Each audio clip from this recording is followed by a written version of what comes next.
Halo sahabat literasi dan edukasi, kali ini saya akan menyampaikan suatu informasi mengenai sidang isbat nikah. Pertanyaan ini sering sekali ditanyakan oleh teman-teman kita semua di kolom komentar. Nah, kali ini saya akan membahasnya lengkap dari hari pertama persidangan sampai dengan selesai. Dan apa aja yang harus dipersiapkan. Tanpa berlama-lama, mari simak pembahasan berikut ini.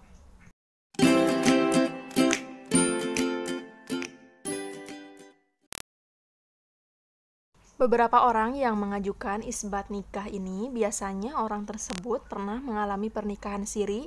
Nah, untuk pernikahan siri tersebut sebetulnya sudah sering saya bahas di video sebelumnya. Nah, untuk yang belum mengetahui cara pendaftarannya atau apa itu pernikahan siri, nah bisa dicek di playlist Pengadilan Agama. Di sana sudah saya jelaskan seputar pengadilan agama. Atau tidak jarang juga yang mengajukan isbat nikah itu dikarenakan buku nikah yang hilang atau alasan lainnya.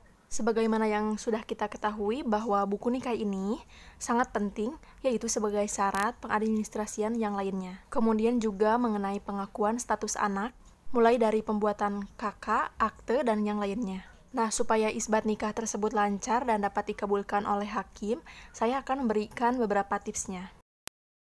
Mengenai pembahasan pembuktian perkara isbat nikah berturut-turut sebagaimana sistematika dan hierarki yang diatur oleh pasal 284 R.PG.164 HIR. Jika sudah mendapatkan jadwal persidangan isbat nikah, itu artinya Anda harus mempersiapkan beberapa bukti.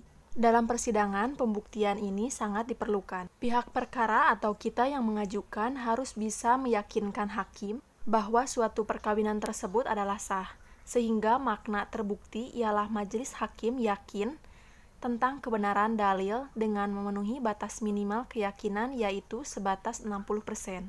Di dalam praktek tersebut terdapat beberapa pedoman pokok dalam mengadili perkara permohonan pengesahan perkawinan, atau disebut dengan isbat nikah.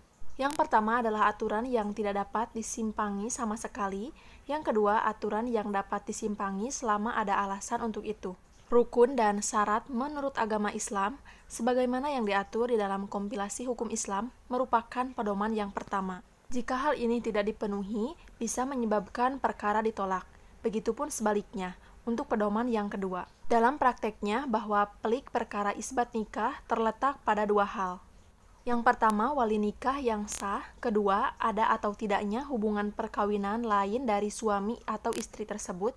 Nah, untuk yang pertama ini biasanya bisa dengan mudah diketahui. Misalnya, dari tempat dilangsungkan perkawinan yang berbeda dengan domisili orang tua atau keluarganya. Kerenggangan atau ketiadaan orang tua atau keluarganya menjadi saksi di persidangan atau indikasi lainnya. Untuk pelik kedua biasanya relatif diketahui dari usia saat perkawinan dilangsungkan, kemudian dihubungkan dengan berbagai kondisi pihak saat itu. Alat bukti yang dipergunakan untuk perkara isbat nikah dalam praktek berkisar atas 4 jenis, yaitu surat, saksi, persangkaan, dan sumpah. Menurut hukum acara perdata, tiap-tiap alat bukti memiliki syarat formil dan material yang berbeda. Di samping itu juga mempunyai nilai pembuktian yang berbeda pula. Pertama yang harus dipersiapkan yaitu bukti surat. Bukti surat ini mencakup sebuah data-data yang bisa dipergunakan sebagai pembuktian, yaitu terdiri atas akta otentik dan akta di bawah tangan. Nah, untuk akta otentik ini bisa disebut juga dengan kutipan akta nikah atau duplikat akta nikah. Biasanya akta otentik ini dipergunakan untuk mereka yang mengajukan isbat nikah yang buku nikahnya telah hilang. Kemudian untuk akta di bawah tangan bisa juga dibuktikan dengan surat pernyataan nikah siri. Nah, untuk formatnya juga pernah saya bahas di video sebelumnya. Bagi yang belum mengetahui formatnya atau seperti apa itu surat pernyataan nikah siri, untuk linknya nanti akan saya simpan di atas ini.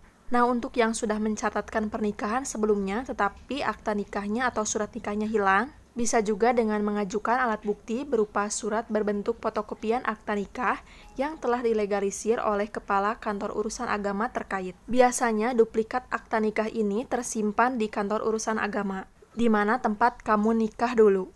Atas bukti tersebut, tentunya majelis hakim akan berpendapat untuk mempertimbangkannya dan berkesimpulan bahwa dalil-dalil permohonan telah terbukti. Jika telah ditemukan kebenaran tentang adanya hubungan perkawinan antara dua belah pihak sebagaimana yang disebutkan di dalam bukti surat tersebut. Nah, jadi mengerti ya, untuk yang belum pernah menikah atau mencatatkan pernikahannya sama sekali, bisa menggunakan surat pernyataan nikah siri, dan untuk yang sudah menikah bisa menggunakan duplikat akta nikah yang telah dilegalisir oleh KUA setempat. Selanjutnya, alat bukti yang kedua yaitu saksi. Saksi diidentifikasikan sebagai orang yang memberikan keterangan di muka sidang dengan memenuhi syarat-syarat tertentu tentang suatu peristiwa atau keadaan yang dilihat, didengar, dan dialami sendiri. Pada dasarnya, untuk dapat bertindak sebagai saksi, seseorang diharuskan memenuhi syarat formil dan material. Syarat formil tersebut mencakup orang tersebut sudah dewasa, berakal sehat, tidak ada hubungan keluarga sedarah atau keluarga semeda dari salah satu pihak, kecuali dalam undang-undang menentukan lain. Kemudian tidak adanya hubungan perkawinan dengan salah satu pihak meskipun telah bercerai. Hal tersebut telah diatur di dalam pasal 145 HIR pasal 172 RBG. Kemudian tidak ada hubungan kerja kecuali undang-undang menentukan lain. Menurut pasal 145 HIR, minimal 2 orang, pasal 169 HIR menghadap di persidangan dan memberikan keterangan secara lisan, khusus mengenai keadaan status hubungan hukum seseorang atau adanya hubungan keluarga, sedangkan syarat materialnya mencakup bahwa keterangan yang disampaikan adalah hasil dari apa yang dilihat, didengar, dialami sendiri, dan bukan merupakan pendapat atau kesimpulan. Jadi saksi ini harus yang menyaksikan secara langsung.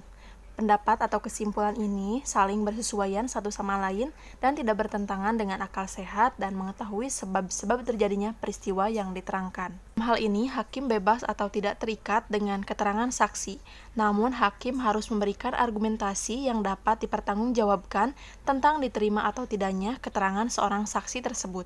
Dalam hal ini, terdapat beberapa tingkatan kualitas saksi. Yang pertama ada saksi yang merupakan wali nikah, kedua, saksi yang menandatangani akta nikah, ketiga, saksi yang menyaksikan akad nikah, keempat, saksi yang menghadiri akad nikah, kelima, saksi yang menghadiri upacara atau peresmian dan mendoakan. Kemudian ada juga saksi yang mengetahui dari awal perkawinan dan mengetahui kehidupan rumah tangga para pemohon. Kemudian saksi yang dalam rentan waktu tertentu mengetahui kehidupan rumah tangga para pemohon.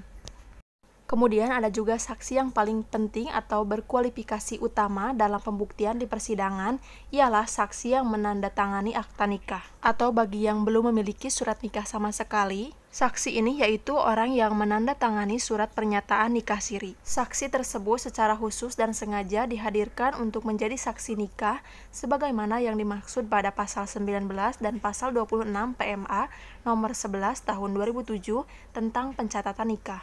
Nah, ini untuk saksi yang sudah menandatangani surat nikah yang resmi. Kemudian ada juga kategori saksi yang utama, yaitu yang bertindak sebagai wali dalam perkawinan tersebut dan pegawai pencatatan nikah. Wali nikah ini mulai dari ayah kandung hingga wali hakim dapat menjadi saksi untuk menguatkan dalil permohonan pengesahan nikah. Namun biasanya prosesi akad nikah disaksikan oleh banyak orang. Mereka tidak hanya mengantar calon mempelai namun juga turut menyaksikan, melihat dan mendengar secara langsung prosesi tersebut. Meskipun tidak ditunjuk secara langsung untuk menandatangani akta nikah tersebut, nah itu juga bisa dijadikan sebagai saksi. Pembuktian yang ketiga yaitu persangkaan. Menurut pasal 310 R.BG pasal 173 HIR tentang hal persangkaan atau dugaan, disebutkan bahwa persangkaan bersahaja yang tidak didasarkan suatu peraturan undang-undang yang tertentu hanya boleh diperhatikan oleh hakim waktu menjatuhkan putusan. Jika persangkaan itu penting, seksama, tertentu, dan satu sama lain bersetujuan, atau antara hakim yang satu dengan yang lainnya setuju. Dalam pasal 1915 BW disebutkan bahwa persangkaan adalah kesimpulan yang diambil oleh undang-undang atau hakim dari suatu hal yang diketahui sampai hal-hal atau peristiwa yang tidak diketahui atau dikenal. Persangkaan hakim ini tentunya persangkaan yang memenuhi syarat-syarat. Sebagai gambarannya, ketika suatu pasangan akan menginap di sebuah tempat peristirahatan atau penginapan dan sejenisnya. Kemudian resepsionis akan menanyakan akta nikah Ketika akta tersebut tidak dibawa, biasanya resepsionis akan menanyakan kartu tanda penduduk atau KTP untuk melihat apakah pasangan tersebut sealamat atau tidak. Dari fakta sealamat, diambil prasangka bahwa pasangan tersebut adalah pasangan suami istri. Seperti halnya dalam praktek persidangan, terdapat berbagai alat bukti yang pada bentuknya merupakan bukti surat autentik, namun secara material merupakan bukti tidak langsung, yang daripadanya hakim dapat mengambil suatu kesimpulan, di mana bila suatu dihubungkan dengan bukti yang lainnya, akan mampu menguatkan tentang peristiwa atau suatu hubungan hukum. Ada kalanya pihak berperkara menyampaikan bukti surat dari wali yang isinya menerangkan bahwa benar pihak berperkara adalah pasangan suami istri. Secara substansial atau material, surat keterangan tersebut dapat disejajarkan dengan syahadah istifadah sebagaimana telah dikemukakan sebelumnya. Misalnya dalam kurun waktu tertentu, aparatur pemerintahan setempat, mulai dari RT hingga desa atau kelurahan, mengetahui kondisi kehidupan rumah tangga pihak berperkara. Bukti seperti ini mesti ditunjang dengan alat bukti yang lainnya. Kemudian foto pernikahan dan sertifikat dari BP4 merupakan alat bukti yang turut menunjukkan akan adanya suatu perkawinan. Dari sini majelis hakim akan memastikan bahwa wajah yang tergambar di dalam foto tersebut adalah wajah para pihak berperkara, mulai ketika foto akad nikah diucapkan hingga dipoto di pelaminan. Khusus di wilayah Sumatera Barat, terdapat kearifan lokal yang hanya berlaku dalam komunitas tertentu, yang dikenal dengan istilah Tigo Safilin, yang maknanya yaitu agama, peraturan, perundang-undangan, adat. Di samping harus terpenuhinya syarat agama, dilaksanakan sesuai aturan negara, dan suatu perkawinan juga harus memenuhi syarat adat. Pembuktian yang keempat yaitu sumpah. Sumpah ialah suatu pernyataan yang khidmat yang diberikan atau diucapkan pada waktu memberi janji atau keterangan dengan mengingat akan sifat maha kuasa daripada Tuhan dan kepercayaan bahwa siapa yang memberikan keterangan atau janji yang tidak benar akan dihukum olehnya. Jadi pada hakikatnya, sumpah merupakan tindakan yang bersifat religius yang digunakan dalam peradilan. Dalam aspek sumpah yang dipergunakan dalam pemeriksaan permohonan pengesahan nikah ialah sumpah perlengkapan atau suppletior. Sumpah jenis ini diatur dalam pasal 155 HIR, 182 RBG, dan 1940 BW, yaitu sumpah yang diperintahkan oleh hakim karena jabatannya kepada salah satu pihak untuk melengkapi pembuktian peristiwa yang terjadi sengketa sebagai dasar putusannya. Untuk dapat diperintahkan sumpah atau suppletior kepada pihak berperkara harus ada pembuktian permulaan terlebih dahulu, tetapi belum mencakupi dan tidak ada alat bukti lain sehingga apabila ditambah dengan sumpah, perlengkap, atau suppletior, pemeriksaan perkaranya menjadi selesai, sehingga hakim dapat menjatuhkan putusannya, misalnya apabila hanya ada seorang saksi saja. Dari penjelasan tersebut dapat disimpulkan bahwa terbukti tidak harus yakin dalam arti 100%, namun majelis harus berusaha berdasarkan alat bukti yang sah, sebagaimana yang telah ditentukan oleh peraturan perundang-undangan. Alat bukti sebagaimana diatur pada pasal 284 R.PG.164 HIR untuk perkara isbat nikah masing-masing dapat diklasifikasikan dengan secara sistematis dan hierarkis. Itu saja informasi yang bisa saya sampaikan hari ini. Terima kasih juga untuk rekan-rekan yang sudah setia mendukung channel ini, yaitu dengan cara menyukai, mensubscribe, dan menyalakan tombol loncengnya, kemudian men-share informasi ini ke seluruh akun sosial media, supaya informasi ini lebih bermanfaat lagi. Jika ada pertanyaan terkait pembahasan hari ini atau seputar hukum lainnya, silahkan bisa ditanyakan di kolom komentar. Atau bisa juga menghubungi saya lewat akun sosial media, melalui DM Instagram. Untuk linknya nanti akan saya simpan di kolom deskripsi.